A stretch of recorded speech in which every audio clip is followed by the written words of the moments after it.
안녕하세요. 오늘도 사금의 시간 함께 해주셔서 감사합니다. 오늘은 시편 68편 1절로 18절 말씀입니다. 68편은 좀 길죠? 4편의 시가 담겨 있습니다. 하나의 주제로 4편의 시가 옴니버스 형태로 담겨 있죠. 각각의 시의 특징이 있지만 그것이 또 한 가지 주제로 연결되면서 하나의 그림을 만들어내는 옴니버스 형태로 담겨져 있습니다. 그래서 오늘은 앞에 2편의 시를 함께 살펴보도록 하겠습니다. 시의 형식이 중요한데요. 68편의 시의 형식은 승전가입니다. 여러분 이것들을 먼저 그림을 그리셔야 돼요. 승전가가 뭐예요? 왕이 전쟁에 나서 승리하고 돌아와요. 그럼 어떻게 합니까? 시민들이 다 나와서 그 왕을 환영하죠. 그 왕의 군대를 환영합니다.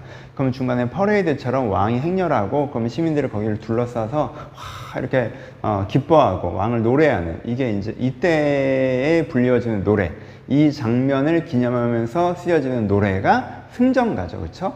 그래서 이 그림을 가지고 전체 각각의 시들을 이해하셔야 됩니다.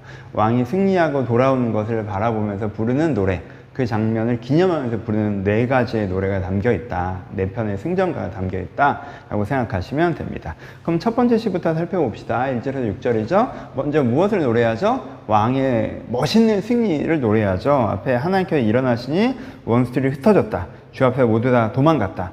연기가 바람에 날려가듯 불 앞에서 밀이 녹은 것처럼 악인들이 다 망하였다. 이렇게 표현합니다. 시적인 이미지는 뭐예요? 불 앞에 밀이 녹는다 라고 표현해요. 뭐예요? 그리고 연기가 바람에 날려간다 라고 표현해요. 그러니까 일단은 연기와 밀이라는 상태에서 보면 뭐예요? 그게 세상에 가득한 것처럼, 악인이 굉장히 강력한 것처럼 보이는 거죠. 근데 말도 안 되게 쉽게 무너져 버리는 거죠. 바람이 불면 연기가 샥 날아가는 것처럼, 밀밭에 불을 지르면 순식간에 밀밭이 다 재로 없어지는 것처럼 하나님께서 일어나시니까 순식간에 굉장히 대단해 보였던 세력들이 순식간에 다 패퇴해버리는, 순식간에 다 흩어져 버리는 하나님의 멋있는 압도적인 승리의 장면을 노래하는 것이 앞부분에 나와 있습니다. 그러면서 어떤 그림을 그려줘요? 방금 말했던 승전가의 그림을 그려주죠. 4절을 보면 이를 위하여 대로를 수축하라. 이름은 여호와시니 가벼워 뛰놀지어다 라고 얘기하죠. 이가 자체가 승전의 그 장면이죠. 대로를 수축하고 그 승리의 개선문을 만드는 거죠. 개선의 길을 쫙 만들고 이렇게 대로를 수축해 놓은 왕의 행렬이 걸을 수 있는, 그리고 사람들이 모여서 이제는 뛰노는 거죠. 와 하는 거. 그렇죠. 그래서 하나님께서 이루시는 대단한 승리와 승전의 장면, 승전가의 장면들을 그려내는 게 이제 앞부분으로 되어 있고요. 두 번째, 앞부분 이제 승리의 노래가 되는 거죠. 그래서 뒷부분은 뭐예요? 뒷부분은 이 승리의 의미를 얘기하죠. 이 승리의 의미가 뭐라고 얘기해요?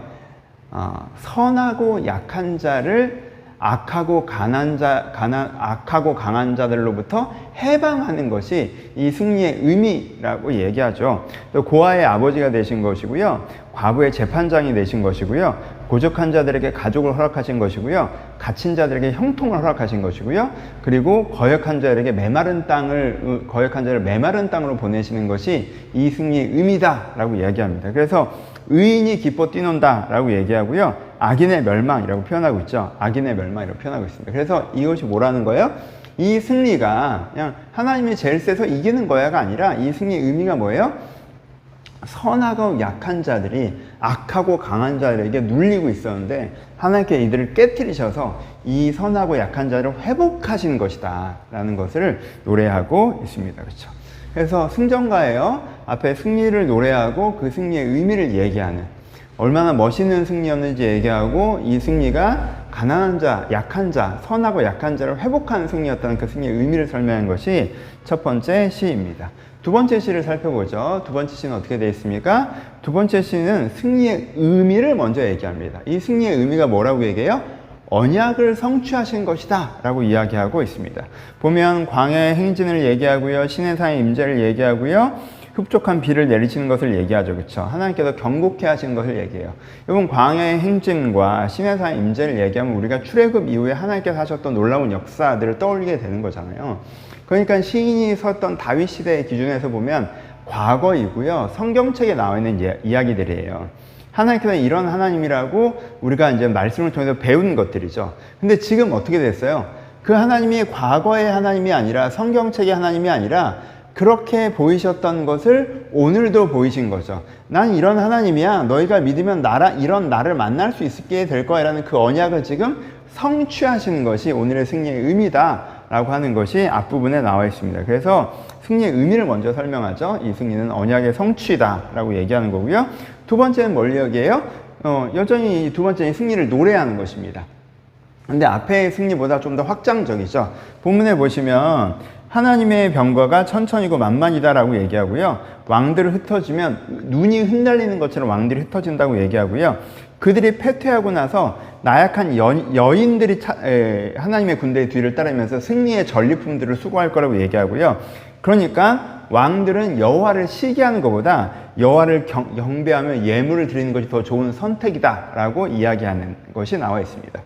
그러니까 이게 승리를 노래하는 것인데 앞부분은 야 하나님께서 쟤네들을 순식간에 이기셨어 라는 그 장면에 집중했다면 여기선 이걸 더 확장하고 있는 거죠. 하나님의 군대가 너무 강해서요 눈처럼 흩어지는데 그래서 하나님을 따르던 나약했던 백성들은 아름다운 전리품을 수거해 가고요.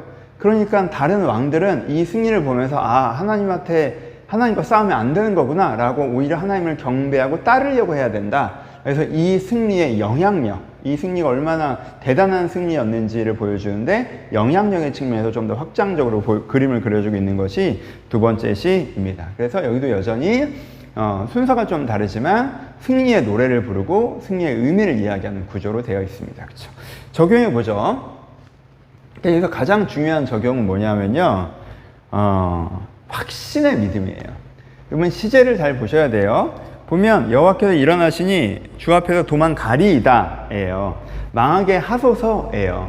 그러니까 이게 원래의 승전가는 과거에 일어나는 승리를 가지고 와 이겼대 라는 승리의 소식을 듣고 부르는 거잖아요. 근데 사실 68편의 승전가는요 하나님께서 승리하실 걸 확신하면서 부르는 승전가예요. 하나님께서 이렇게 이기실 것입니다. 그럼 우리가 이렇게 노래할 거예요 라고 얘기하는 거거든요. 그러니까 이 시에 담겨있는 기본 정서는 뭐예요?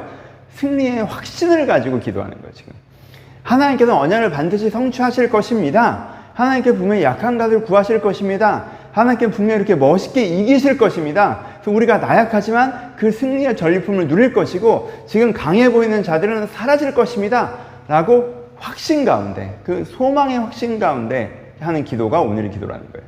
그래서 오늘 당장은 아직 승리가 없지만 그 확신이 있기에 미래에 만날 기쁨을 미리 오늘 누리고 있는 것이 오늘 시인의 기도의 핵심이에요. 그냥 굉장한 믿음의 기도인 거고, 이 시인이 어떤 의미에서는 그 은혜를 받은 거죠. 그 소망의 은혜를 받은 거죠. 하나님께서 그 일을 이루실 것이라는 걸 내가 정말 확실히 믿게 되는 소망의 은혜를 가지고 그 소망 가운데 승리를 확신하는, 언약을 성취하시고 그리고 약한 자를 회복하시고 악한 자를 물리칠 것을 확신하면서 드리는 기도라는 거죠. 그렇죠? 그러니까 여러분 때로는 우리 가운데 이 기도가 필요해요. 안 믿기는데 믿습니다라고 할 필요는 없지만 우리 가운데 이 믿음의 은혜를 주셔서, 이 소망의 은혜를 주셔서, 이 확신의 은혜를 주셔서 내가 그 확신의 은혜를 가져서 확신 가운데 이렇게 담대하게 기도하는 기도, 그것이 우리의 마음을 강하게 하고 우리의 마음을 기쁘게 하고 우리가 담대하게 하나님을 따르게 할 거잖아요. 우리 가운데 이런 은혜가 때로 필요하다라는 것들을 이 시편을 통해서 승리의 확신, 그리고 확신의 기도, 이 은혜가 필요하다는 것을 시편을 통해서 묵상해 보셨으면 좋겠습니다. 이미 얘기했지만 간단하게 반복하면 여기서 주시는 큰 위로와 도전은 뭐예요? 언약이 성취된다는 것이고 약한 자를 돌보신다는 것이죠.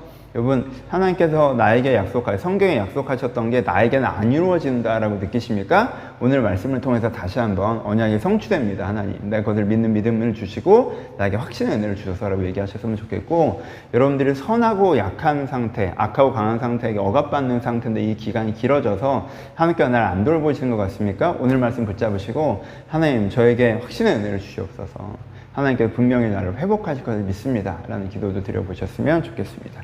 한 가지 더 지엽적인 거지만 얘기하면 전 6절을 좋아해요. 6절을 좀 소개해드리고 싶은데, 하나님이 고독한 자들은 가족과 함께 살게 하시며 갇힌 자들은 이끌어내사 성통하게 하시리라라는 구절이 나오는데 이 구절이 되게 좋더라고요. 우리 사회에, 현대 사회에 고독하신 분들이 많이 계시잖아요. 그래서 이 구절을 갖고 기도해 보셨으면, 여러분들이 좀 고독하시다면 하나님 나에게 가족과 함께 살게 하는 복을 주시옵소서. 어떤 형태의 가족이라 할지라도 정말 가족적인 관계, 사랑하는 관계, 이게 필요한 거잖아요. 하나님, 내가 홀로 서 있지 않게 하시고 나에게 가족과 함께 하는 복을, 가족과 함께 살게 하는 복을 달라고 이 구절을 붙잡고 기도해 보셔도 좋을 것 같고요.